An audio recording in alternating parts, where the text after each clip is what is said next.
two of you become involved in his music? The first year I traveled, in 1960, I was with Paul Oliver and his wife. We started off very rapidly, both in my case interviewing and Chris recording the music. I guess we were lucky to meet up with Wade Walton. He was the barber, the well-known barber in town, and that was in Clarksdale, Mississippi, this particular incident. Wade was playing guitar, and he was also very, very effective on the razor strop, which he sharpened his razors, but to a rhythm, you see. And he offered to cut my hair, so he cut my hair and was stropping the razor strop and sharpening it all around my head. So it's pretty alarming, because this was the old jackknife type of razor in those days. But he was very expert and did this very wittily.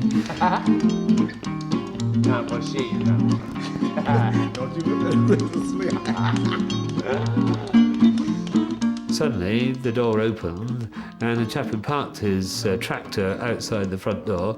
Robert Curtis Smith got off the tractor and came in. It was the tradition in those days for barber shops to have a guitar in the corner of the shop, so that anybody who was coming in and waiting their turn could play guitar. He was obviously used to this and picked up the guitar and started singing. And both of us caught his singing and thought, well, this man's good. And so Robert Curtis Smith then got himself a recording session. And I said, please, don't drive me away. One of the amusing thing was that Chris's accent at that time was still quite German. My accent sounded strange to them, and Chris's did as well. They just took it for granted that we were both English, and that helped quite a bit. The curious thing was that I think they were more confidential with us because we were so clearly not American. We were young, obviously, so that probably we're taking steps that might have been seen to be very incautious, but really was probably the right steps to take. My wife was with us, and this was actually quite helpful in a number of respects. When we met up with Wade Walton, the barber in Clarksdale, then she went to church with Wade's wife. They provided her with white gloves, and she was asked to stand and explain who she was and so forth, but she did all this, and this helped enormously in establishing the fact that we were there for good reasons and not for exploiting. Alex Moore was a singer I'd always wanted to find. When we were in Dallas, Chris said to me, well, you just have to look, and there's this place called the Parrot, which was a juke joint.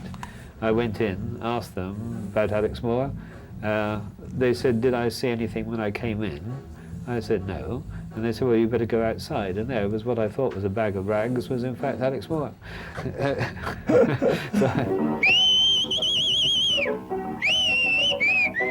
I said, are you Alex Moore? He said, yeah.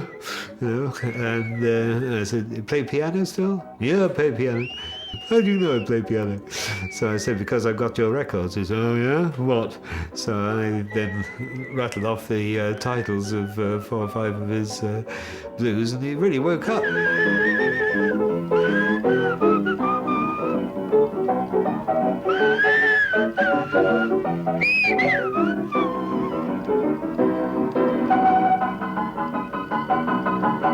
Chris wanted us to record, you see, so he said, Alex, do you know where there's a piano?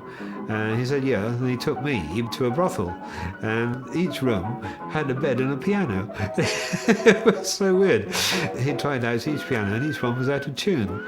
So my wife said, Alex, do you know a music teacher? He said, yes. Chris said that he wanted to record Alex there.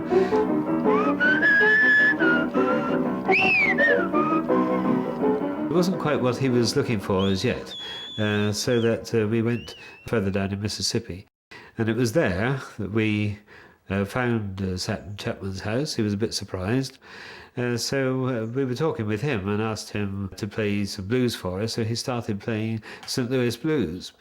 Well, we both shrank at that, and said, no, it's not the kind of thing we're looking for, not the stuff for the white folks, you see. So he then started playing other things, including a most extraordinary item, I Have to Paint My Face, which was one of the most ironic and strange songs I ever heard in the black repertoire, which Chris recorded with delight.